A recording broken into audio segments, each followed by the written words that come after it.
Hi friends, எல்லாருக்கும் வணக்கம். Welcome back to our channel. இந்த வீடியோ வந்து ஃபுல்லாக கிச்சன் கிளீனிங் vlog தான். காலையில் ஸ்கூலு, ஆஃபீஸு அந்த மாதிரி எல்லாத்தையும் அனுப்பிச்ச பின்னாடி கிச்சன் வந்து இப்படி தான் இருக்கும். சமையல் வேலையெல்லாம் நம்ம முடிச்சுருவோம். ஆனால் அந்த கிளீனிங் ப்ராசஸ் தான் வந்து பெரிய ப்ராசஸாக இருக்கும் எல்லாத்துக்கும். காலையில் சமையல் வேலையை கூட டக்கு டக்குன்னு முடிச்சுருவோம். அவசர அவசரமாக எல்லோரும் கிளம்புறனால ஏதாவது ஒன்று பண்ணி கொடுத்துருவோம். அதுக்கப்புறம் அந்த க்ளீனிங் ப்ராசஸ் தான் வந்து நமக்கு டயர்ட் ஆயிரும். ஐயோ பண்ணணுமா, அடுத்து திரும்ப கிச்சனுக்குள்ளே போகணுமா அப்படின்னு. ஸோ வந்து டக்கு டக்குன்னு சமையல் வேலையை முடித்த உடனே எல்லாத்தையும் அனுப்பிச்சி விட்டுட்டு நான் வந்து க்ளீனிங் வேலையை ஆரம்பிச்சிருவேன். அப்போ தான் வந்து கிச்சனுக்குள்ளே அடுத்து நம்ம திரும்ப மதியம் போகிறதுக்கு வந்து நல்லாயிருக்கும் பார்க்குறதுக்கு. நீட்டாக இருந்தால் தான் வந்து நிம்மதியாக இருக்கும் நமக்கும் கிச்சனை பார்க்குறதுக்கு. நான் இன்னைக்கு காலையிலே வந்து சாம்பார், அதுக்கப்புறம் வெண்டைக்காய் ஃப்ரை வந்து பண்ணியிருந்தேன். ஸோ அதெல்லாம் பண்ணி முடிச்சுட்டு தான் க்ளீனிங் வேலையை வந்து ஸ்டார்ட் பண்ணேன். என்னோட கவுண்டர் டாப் பார்த்தீங்கன்னா வந்து சின்ன ஏரியா தான். ஸோ சமைச்சதை எடுத்து வைக்க வந்து கொஞ்சமா தான் இடம் இருக்கும். ரொம்ப எல்லாத்தையுமே வைக்க முடியாது. ஒண்ணு வந்து கீழ வைக்கணும். இல்லைன்னா வந்து ஒரு 2, 3 பாத்திரம் அந்த மாரி மட்டும் தான் வைக்க முடியும். ரொம்ப பெருசா இருந்தாலும் கிளீன் பண்றதுக்கு கஷ்டமா இருக்கும். ரொம்ப சின்னதா இருந்தாலும் இடைஞ்சலா இருக்கும். ஸோ வந்து என்ன பண்றது? இருக்கிறத வச்சு நம்ம மேனேஜ் பண்ணிக்க வேண்டியது தான். இந்த வீடியோ ஃபுல்லாவே வந்து கொஞ்சம் ஓடி ஓடி வேலை பார்க்குற மாரி இருக்கும். வீடியோ வந்து ஸ்பீட்ல வச்சிருக்கேன். அதனால அந்த மாதிரி இருக்கும். ஸோ வந்து காலையில கிச்சன் வந்து ஒரு 15 to 20 மினிட்ஸ் இருந்தா போதும். நம்ம டக்கு டக்கு டக்குன்னு ஃபுல்லாத்தையும் கிளீன் பண்ணி முடிச்சுட்டு, அதுக்கப்புறம் ஃபுல்லா நம்ம ரெஸ்ட் எடுக்கலாம். எல்லார் வீட்லயும் வந்து எப்படி தான் அந்த பாத்திரம் சேரும்னே தெரியாது. நம்ம விளக்கி வச்சாலுமே திரும்ப வந்து பாத்திரம் காலையில ஒரு ரவுண்டு தேய்ச்சாலும், திரும்ப இன்னொரு ரவுண்டு பாத்திரம் வந்து சேர்ந்துக்கிட்டே தான் இருக்கும். அது எப்படி தான் சேரும்னே தெரியாது. இத்தனைக்கும் நான் வந்து கம்மியான பாத்திரங்கள் தான் வந்து யூஸ் பண்ணிக்கிட்டு இருக்கேன் இப்ப. ஏன்னா எனக்கு வைக்க ஸ்டோரேஜ் இல்லாதனால கம்மியான பாத்திரம் தான் யூஸ் பண்றேன். அப்படி இருந்துமே வந்து பாத்திரம் எப்படியாவது சேர்ந்துரும். சிங்க்ல பாத்திரம் நெறையா இருந்தா, அதுக்கப்புறம் கிச்சன் வந்து கொஞ்சம் கிளீன் இல்லாம இருந்தா வந்து நமக்கு தூக்கமே வராது. ஏன்னா, அத கிளீன் பண்ணிட்டோம்னா தான் வந்து நமக்கு வந்து தூக்கமே வரும். நிம்மதியாவும் இருக்கும். அத வந்து நெனச்சுக்கிட்டே இருப்போம். ஐயோ! பாத்திரம் இருக்கே, பாத்திரம் இருக்கே அப்படின்னு சொல்லிட்டு. அதனால மேக்ஸிமம் வந்து சிங்க்ல இருக்கிற பாத்திரத்த வந்து நம்ம வாஷ் பண்ணிட்டோம்னாலே வந்து பாதி வேல முடிஞ்ச மாதிரி தான். ஸ்டவ் வந்து வீக்லி ஒன்ஸ் வியாழக்கிழமை வந்து நல்லா டீப் கிளீன் பண்ணிருவேன். மத்த நேரங்கள்ல வந்து அப்பப்ப ஃபுல்லா தொடச்சுக்கிட்டே இருப்பேன். அது பார்க்க கொஞ்சம் பளபளன்னு இருந்தா எனக்கு கொஞ்சம் நல்லா இருக்கும். அதனால அப்பப்ப கிளீன் பண்ணிட்டே இருப்பேன். இந்த பிரெக்னன்ட் ஆனதுக்கு அப்புறம் வந்து கிளீன் பண்றதே இல்லன்னு சொல்லலாம்.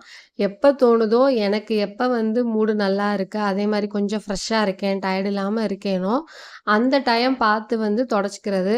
ஸோ இன்னைக்கு வந்து ரொம்பவே அழுக்காயிடுச்சு. இந்த ஞாயித்துக்கிழமை வந்து நான்வெஜ்லாம் வந்து குக் பண்ணது ஒரு மாரி இருந்துச்சு. சரி ஃபுல்லா அழுக்காயிடுச்சுன்னு சொல்லிட்டு, அத ஃபுல்லா எடுத்து போட்டுருக்கேன்.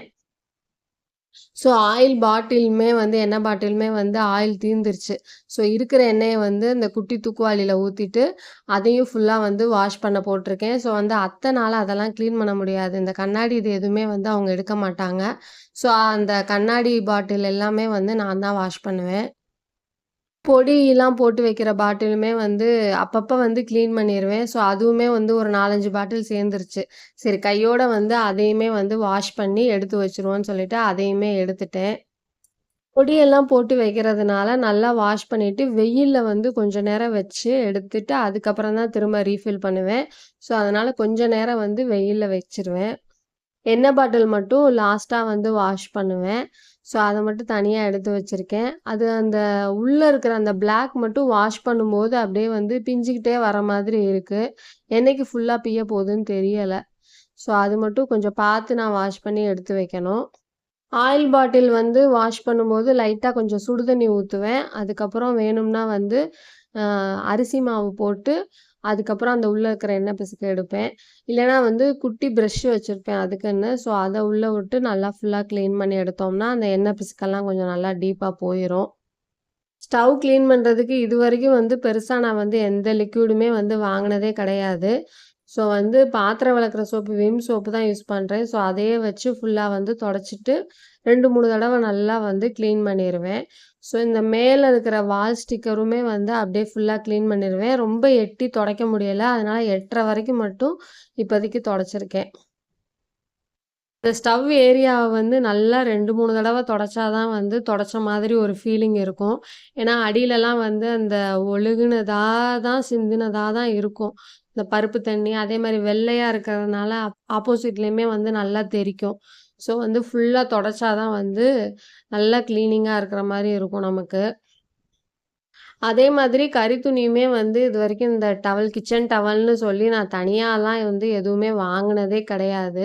வீட்ல எந்த துணி வேஸ்ட்டா இருக்கோ, அத வந்து கிழிச்சு ஃபுல்லா வந்து எடுத்து கட் பண்ணி எடுத்து வச்சுருவேன். ஸோ, அதே தான் வந்து நான் யூஸ் பண்ணிக்குவேன். வெளிய தனியா கிச்சன் டவல்னு எதுவும் வாங்குனது கிடையாது. ஒன்ஸ் வந்து கிளீன் பண்ண துணிய வந்து அப்படியே குப்பையில போட்டுட்டு அடுத்த துணிய எடுக்க ஆரம்பிச்சுருவேன். ஸோ, அந்த மாதிரி தான் நான் யூஸ் பண்ணிக்கிறது. இந்த கிச்சன் தொடச்ச அன்னைக்கு ஒரு 2 நாளைக்கு பார்த்தீங்கன்னா, பார்த்து கொஞ்சம் யூஸ் பண்ணுவேன். அதுக்கப்புறம் வந்து அது எப்படினாலும் திரும்ப அழுக்காயிரும். திரும்ப நம்ம தொடைக்கணும். ஸோ இதே தான் ரிப்பீட் ப்ராசஸா நமக்கு போய்க்கிட்டுருக்கும். இன்னைக்கு கொஞ்சம் எக்ஸ்ட்ரா அந்த கண்ணாடி பாட்டில்ஸு, அப்புறம் அந்த ஆயில் பாட்டில்லாம் வந்து கொஞ்சம் வாஷ் பண்ணதுனால வந்து எனக்கு கொஞ்சம் எக்ஸ்ட்ரா டைம் ஆயிடுச்சு. ஒரு 30 மினிட்ஸ்க்கு கிட்ட ஆயிடுச்சு.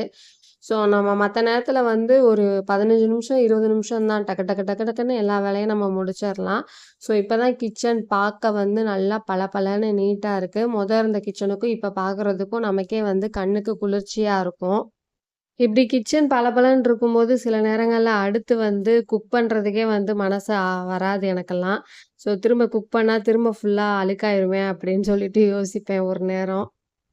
இதுக்காக நம்ம குக் பண்ணாமயும் இருக்க முடியாது, கிளீன் பண்ணாமயும் இருக்க முடியாது. ஸோ நம்மள நாமளே வந்து மோட்டிவேட் பண்ணிட்டு, அப்பப்ப வந்து இந்த மாதிரி கிச்சன பளபளன்னு பார்த்துட்டு, நம்ம திரும்ப குக் பண்ணிட்டு, கிளீன் பண்ணிட்டே இருக்க வேண்டியது தான். நான் கொஞ்சம் சோம்பேறி தான். பட் என்னாலே முடியுன்னும்போது உங்களாலயும் கிளீனா வச்சுக்க முடியும். ஸோ இந்த வீடியோ உங்களுக்கு யூஸ்ஃபுல்லா இருந்திருக்கும்னு நெனைக்கிறேன். யூஸ்ஃபுல்லா இருந்திருந்தா லைக் பண்ணிக்கோங்க. நம்ம சேனல மறக்காம சப்ஸ்கிரைப் பண்ணி பாருங்க. நெறைய பேர் பார்க்குறீங்க. சப்ஸ்கிரைப் பண்ணி பாருங்க. இன்னொரு லாங் வீடியோல பார்க்குறேன். தேங்க் யூ ஃபார் வாட்சிங். பாய்.